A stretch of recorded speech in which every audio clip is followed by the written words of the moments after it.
Hello, everyone, and welcome to a very special episode of the Life, Love, and You podcast. Today, we're stepping away from our usual format and diving into the heart of real-life communication in relationships. What you're about to hear is a candid conversation between couples who are navigating the tough terrains of trust, boundaries, and the influence of external pressures like social media. They share their struggles, whether it's dealing with lingering insecurities, negotiating expectations in public settings, or simply trying to find that mutual understanding in a world full of distractions. This isn't polished advice. It's raw, honest, and filled with the imperfections of real life. As you listen, remember that every conflict is an opportunity, and every disagreement is a chance to learn about each other. So, settle in and get ready for an unfiltered look at what it really takes to build and maintain true connection. Let's jump in. So Whitley, it's good that you're back again. Yes, ma'am. So bring me up to speed with where we are. So when you came to me, we were working on your relationship with Martin. Correct. And you came to me because?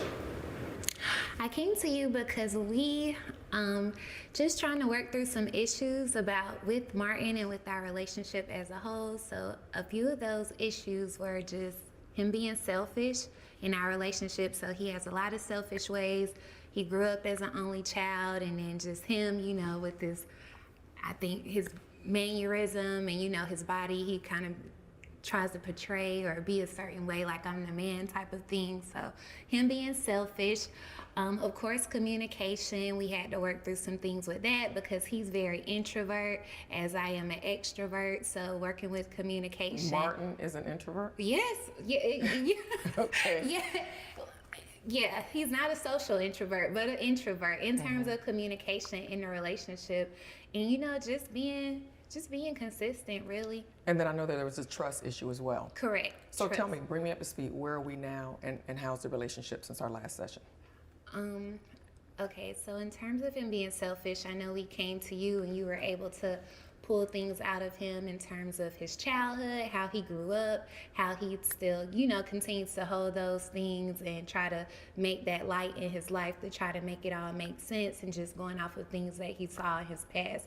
But in terms of him being selfish, like, he is more inclusive. So he does include me, if he goes somewhere, he tries to extend the invite. It was a thing that he was a loner, or, just felt that it's not that he's trying to be selfish, but in his mind, he just feels that going along because he grew up a certain type of way, like that's the way to go because he's always going to know somebody. So we're talking about the separation of things that you guys did together. Correct. Versus things that he wanted to do by himself and you weren't included in those things. Yeah, That's what we're talking about, right? Yes, he's gotten a little bit better, so I'll give him. Okay. I'll give him a B minus. He's gotten a little bit better with that. Communication, for sure, that has heightened a little bit. He expresses himself better. I'm not really the initiator at all times. If we have an issue, he will try to open up and bridge the gap in form of communication with trying to speak and let the problems be addressed and well known. And trust, that's a day-by-day thing with social media and life and just, it's happenings of the way of the world. I think that's like a power struggle within our relationship. So the trust thing hasn't really gotten that much better yet? No, not for me. Okay. Not for me. So what's your end goal? Where do you want to see yourself in the area of your trust in this relationship?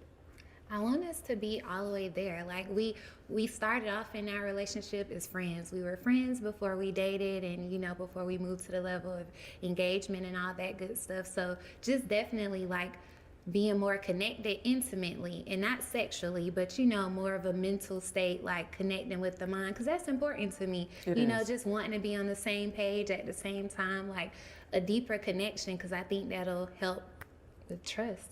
So when we talk about trust and this deeper connection that you're wanting, is the trust that you want to feel more connected so you feel safe, or is it that you want to feel that you can trust him when he's outside of your eyeshot? Outside of my eyesight, for sure. Okay. And just like the sense of security, all women, we want to feel secure in a relationship and not based upon looks, just like secure knowing that, okay, this is what we have. And like you said, I trust you in front of me as well as behind my back as well. So let's identify the things that he does when he's not in your eyesight that make you pause or feel insecure? Sometimes he's a little bit too friendly. Friendly. Yeah, for better words. too friendly, too free, and I have a problem with that. And at times, I mean, because like I told you, he is an introvert, but mysteriously, he's a social extrovert. So he has developed these characteristics that fell out of the sky. I don't know where they came from. Okay. And like, you know, we're out in a social setting, or even if he is, like, his interactions are a little bit bothering to me. So we're really talking about boundaries. Yes. So you're wanting specific boundaries Yes. in these social settings. Yes. So is that where we're getting our panties in a bunch? It's in these specific settings. Correct. Okay. So what we want to do is we want to be as specific as possible, because then it gives us a target. Because this Correct. poor man is not going to know what he's trying to shoot at. So as specific as we can be, the better it is. It's going to be better for you and for him, because you're going to get what you want. Yes, ma'am. He's either going to hit the target or he's not. Correct. So let's define the target.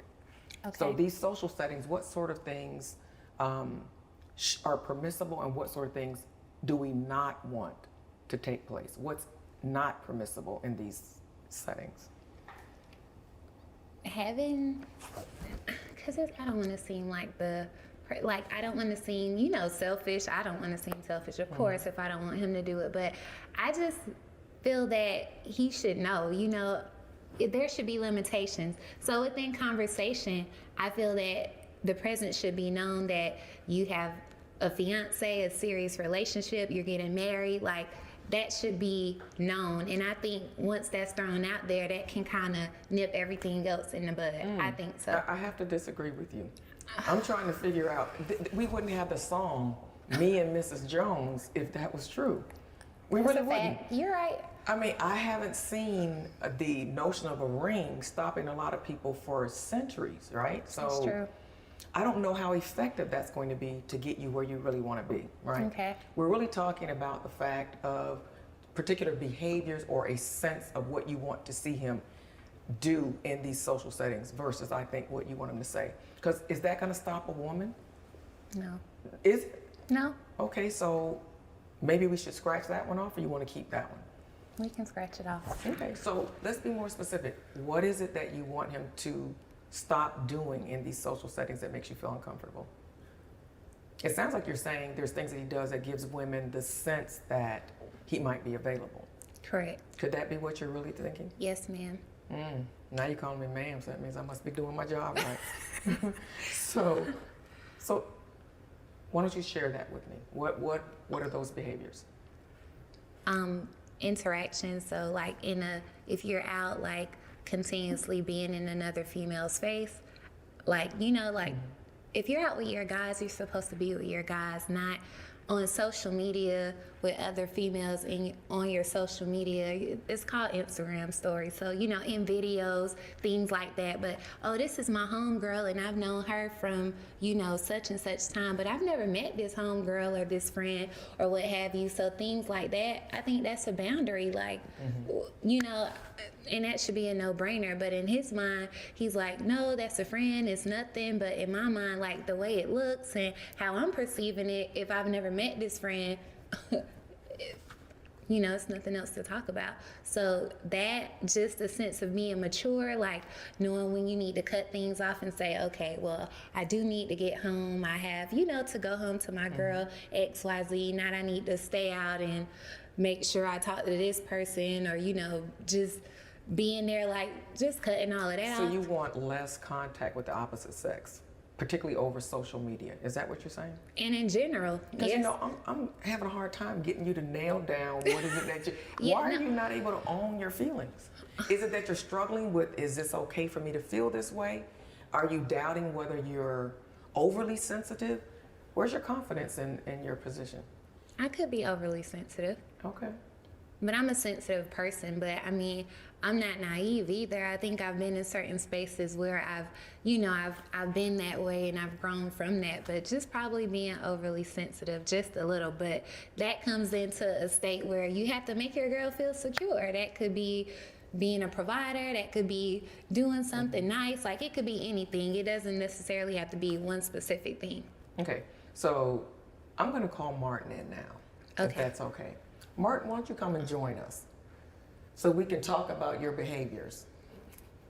I think it's really important, though, to be very sure-footed about your position. Correct. And it just seems like you're just not. You're struggling. So I'm how can, not. if you're not sure, how can you make him feel positive about what he should be doing and shouldn't do? Hello, sir. How are you today? I'm good. And yourself? I'm doing well. Well, I understand that you guys have been doing a lot better. You're being more giving and less selfish. Yes, ma'am. You've been more communicative, I understand. Talking and sharing. That's all good. I'm happy. So I understand you've been doing some of your homework too from the book that I signed. Happy to hear that. So we're making progress. Yes. But what do you think about what Whitley's been sharing about some of the boundaries that she'd like to see established in your relationship? I understand you're on Instagram with other women. Yes. So what she has to understand is she from Tallahassee. I'm from Miami. So she's not gonna always know everybody I know. Right. I come from a football background, popular background. I know people. I mean, he's really like a celeb, so. Don't tell him that, please. But I mean, but it's the truth, right? So if I'm saying something that's not factual, then correct me. So this is someone that's had a public career. Yes. He's well known. He's in his own neighborhood. So I think that what's important is to try to get both of you to have a meeting of the minds, right? So I think this is a fact. So if I'm born and raised in Miami, I'm going to be running into people all the time, even more so if I'm a public figure. Comes with the territory.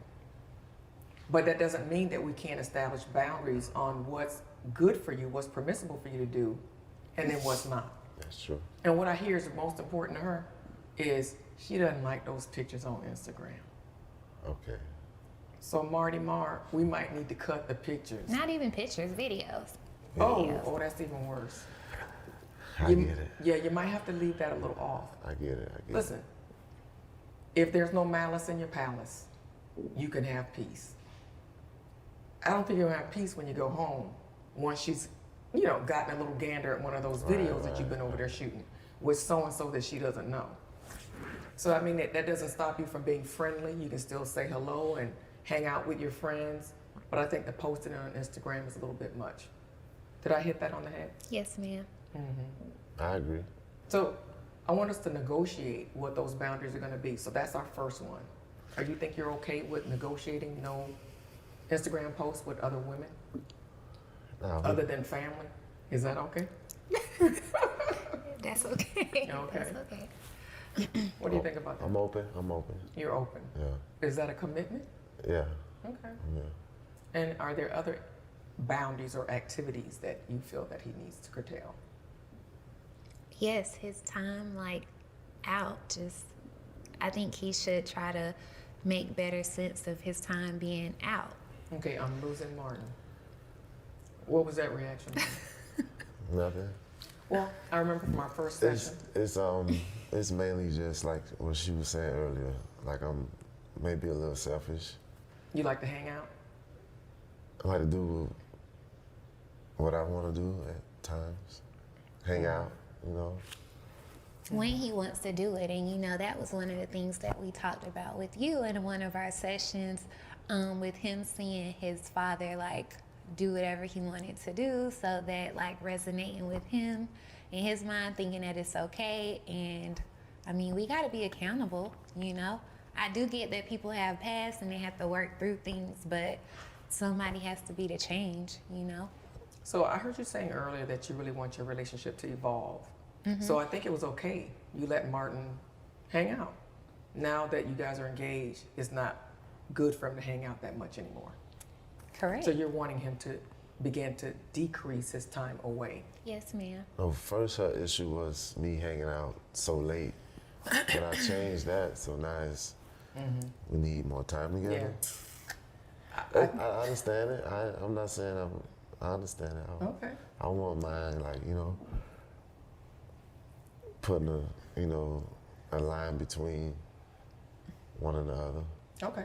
So what that's going to look like is that we're going to negotiate on how many outings does Martin get. Is it a week? Is it a month? What are we talking in terms of numbers? But we did that before, Dr. Jacquie, and remember he said that the way his life is, he can't be defined to one number or, okay, I get this many. And remember, he wasn't getting that part when we talked about but that. I hear Martin saying something completely different now. So not only have you moved the goal line, to me the activities, the gameplay is different. He has made some concessions. He's making concessions today. So what do you think about that, Martin? What are you willing to do? See, with me, it's not. I'm going to change, meaning, you know, care about her feelings more, which is hanging out and spending more time together. But I just don't want to be confined. Like, don't put a number on me. Like, let me change in my head. Don't give me a number to change. And Okay, so fair enough. it's just a mind thing. Okay, Like, so then all I need you to answer is this one question. So then how do we know whether you've improved in that area? I guess actions speak louder than words. Okay. But if you're expecting a change should be measurable. True. So I'm willing to go with what you're saying, but how do we measure that? We usually do like date nights twice a week, and game nights. So I guess more of that would be, you know, what she want, 'cause that's what she like. Right? She's smiling, but I don't think you're winning her over. It sounds like to me she's saying she wants her time and she wants you to have less of that time out there unsupervised. That's what I'm hearing. Is that correct? Yes, but I don't want it to be like he's in jail. You know, that's not. I guess what I'm looking for is him to just be more, I don't know, profound than wanting to be like, this is what I want to do because, you know, this is what I'm doing. This is what makes me happy. This is my relationship. So not so that it's like a job or a favor or, you know, something like that. It should be something that you want to do and, you know, be happy and excited about, okay, like this is what I'm doing. I'm not going to go out this night because I'm going to go with my girl or, you know, whatever the situation may be. And I think that goes back to the level or the space of being more intimate, connected intimately, of the minds, because I feel like some things should just be a no-brainer if you're really excited about it and you want to do it. And we all know that when you put the work into something, you're going to do it. That's with anything, That's you know? true. But I hear you saying that you understand how he was born and raised, right? And then, so you understand that he has lived and this is what he knows. Not only is this what he's lived and what he knows, this is who he's been all throughout your courtship, now your engagement. But then on the other end, you say stuff like, well, it's a no-brainer. So that's kind of conflicting dialogue for me. Because you're saying that you have an expectation of something that you really don't expect because you understand that this is who he has been. I think that there's a problem for me with you owning your position and being very definite about what that looks like. Do you know what you want? And do you know what it looks like in your mind's eye? Yes. Okay. How different is it than what you already have? It's not a lot different, but it is different. It's not a lot different, but it is different because I do know what I want, you know, and I hear you when you say that it's kind of conflicting because I say I know, and then it's like I'm looking for something else. But I feel that people are supposed to progress in life. Like, we're not supposed to be in one space. You're supposed to elevate and, you know, grow and move forward. So is it just supposed to be acceptable because this is what it was and this is what you saw? Or is it going to be like, when are you going to change? Like, you have to change to elevate and progress. I get that. Now I really understand what you're saying. But Martin, do you know what she's really looking for? You have a clear picture? Somewhat. Describe it to me. Security, trust, communication, and consistency. But tell me what that looks like in your relationship. For example, does that look like a man that is more given to being home, thinking about the future, planning that future, taking the action steps to make that future roll out, and that's less living his life and living this life together with her? I mean, what does it look like? She basically want the fairy tale life, which is the house with the white picket fence and the dog and the family. And it can happen, but you know, we just gotta work towards it. It can happen. It can happen. So you can give her that. Yeah, I can give her that. I don't know about a dog. I don't like dogs. Okay. So is there a time that you feel that you can accomplish that? I mean, we still a little, you know, fresh. Not saying that, you know. Or you've been engaged for almost 3 years, right? You been engaged for 3 years? Yep, 2.5. Oh, about that. And by the way, we're working on it. So you're working on all, but why did you get engaged if you're not ready? Doesn't engagement mean that I'm making this commitment because I'm gonna make you mine forever? Yes, but before we was engaged, we was living in 2 different cities. But did you see her neck darted over like that at you? Once I said, well then, 2.5 years, why aren't you married? So what's going on here? It's no time. We're in a rush. It's no time on getting married. Let's get our stuff together first. Whatever we got to work on, so it won't be a quick marriage. So what do you need to work on? Me. I'll be honest about that. You work on me. And what do you need to work on? Selfish and communicating. But is that what she's saying it is? What do you think it is? That's what I know it is. It is? Yeah, that's on my side. You know, she's a good girl. Like she's everything you could ask for. But you know, I got my own little ways and habits and attitudes and that I'm working on. Well, tell me about some of them, cause I'm in the dark. Oh Lord.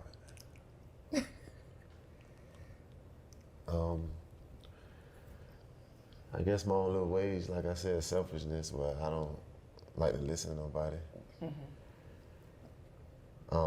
Communicating where sometimes I feel like I don't want to communicate, or I don't have to, or I don't need to.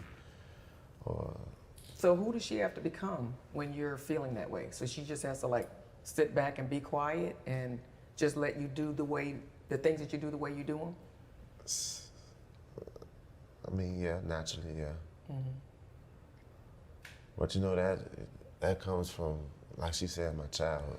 You know, I'm just used to going and not giving too, I can't say that on camera, not giving the F about it. I'm just used to going.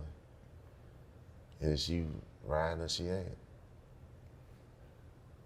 And you think that that's from selfishness? Yeah. Could there be any other reason besides selfishness? Or what I seen, Which is? my daddy going as he please. But why is that a desire for you? If you say you have everything that you need in her, why is that a desire? It's not a desire. Some things just be installed that you got to break, you know? No, I really don't. I'm trying to understand. Let's just say you in a household with 2 parents, and you take what you want to take out of your parents' relationship. That's the same way with me. Like, I took certain things and I, you know, made it to where I want to do this for the rest of my life or whatever. I want to get married. I seen them together 20 years, this and that. It's just some things that's being installed in you. Like, you can't explain it. But it's just... The difference is that what I did see from my parents, some of the things I liked, and I wanted to replicate them. But there was other things that they did that I didn't like, that I didn't think were good. Right. And so those are the things that I picked and I choose what I wanted. That's the same way, but... So you like that Papa was a Rolling Stone? No, kind of thing. no, I'm not saying that, but I took the good things, but there are also the bad things that sometimes you can't, you can shake, but it's gonna be time, it's gonna take time to shake. It's gonna take time to shake. You cannot shake them little 2 or 3, you know, bad things that you, I'm not saying bad, but them little things. Just not working for you. Yeah, it's gonna be some time to shake it. So as we conclude our session, then this is what I want to end on. What are you doing to shake those little things? What are you doing to close the gap so that the work that needs to be done on you is completed? Because I'm just wondering how much long, almost 3 years you've been engaged. So now you got her parked in a position, right? She's tied up and she's waiting. So what are you doing? What is the activity that you're doing to get ready? I don't like, this year I make a different hashtag every year. So this year my hashtag was do better 21. So I'm just trying to do better with my relationship, you know, business-wise, anything. So whatever that is, it's like, I don't know, just one little thing, maybe just try to communicate better. I'm trying to do something better this year, just something. And maybe it'll help us out or make us have a better relationship. Well, thank you so much for sharing. And I'm so glad that you're doing better. I'm gonna give you a hand clap. Did your homework, less selfish, communicating better, even scale back on your time out with the boys? Let's keep it moving. Yeah, she's laughing. Why are you laughing? Yeah. The only thing that bothers me is that I know who you are, and you're pretty upfront and honest about who you are and where you are, and that's wonderful. But when I look at her, she is so conflicted. It bothers me because I see her trying to fit into this place. And I don't know that it's that she wants the house with the picket fence and the dog. It's really that she wants something to call her own, that she knows is going to make her happy, that's going to be stable, and it's going to give her the security that she wants. And I don't know, I just feel her trying to keep fitting herself into this seat that she's trying to sit in next to you. And it's like she stays good for a while, and then something happens and she has to reposition herself. She's not really owning, you know, everything that she feels and thinks. And that, for me, is a little uncomfortable because it's not a good place to be in. And sometimes you have to put a demand on people. And because we don't put a demand, it's almost as if time goes on and they meander their way. Love sometimes is the greatest driver. My husband, I used to call that joker disco man. Because, yeah, I'm older than I look. And back in the day, disco was in, okay? I could go out. I was not a clubber. I just wasn't. Never really enjoyed it. But I could go to a club in Dade County. I could go to a club in Fort Lauderdale. Anytime. Guess who would be there? Mr. D, a.k.a. Bear. And so that was a thing for me. I was like, I knew he'd make somebody a great husband, but I'm not married. For me, before I walked across the stage and got my diploma at University of Miami, I was already on to my next great move. So I don't have time to be in a club or to do anything like that. I want to take over the world. So that's who I am. And so I know that the man that's going to stand next to me, that wasn't going to measure up. But I put a demand. I didn't waver. I was able to say, this is who I am, this is what I need, and I'm not taking anything, you know, I'm not going to take any ifs, ands, or buts. Because that person loves you and because they want you, a lot of times it becomes a driver that will help them to make that transition and to become, because there's somebody great in you. I mean, anybody looking at you can see that. You're a sensible man, you have a big heart, you're caring, but you got some demons that you got to deal with. You don't have to, she's not putting a demand on you to do it now. So guess what? Any time works because she's not putting a demand on you to become the man that you were always meant to be. I really do believe it takes two great people to be great. You know, you bring something that makes him greater, he brings something that makes you greater. But when you don't stand in the place that you're called to stand in, and you're standing in a shadow, and you're not being authentic, he can't come up and he can't be who he needs to become as well. So that's the only thing that makes me uncomfortable. But that's your journey, and that's where, you need to go when you decide it's time for you to do that. But I believe he's ready. Thank you again. Thank you. Thank you. Hey, Dr. Jacquie here. I'm your how-to lady. How to do life, how to do love, and how to do you, boo. So click, like, and subscribe. Stay tuned for more to come.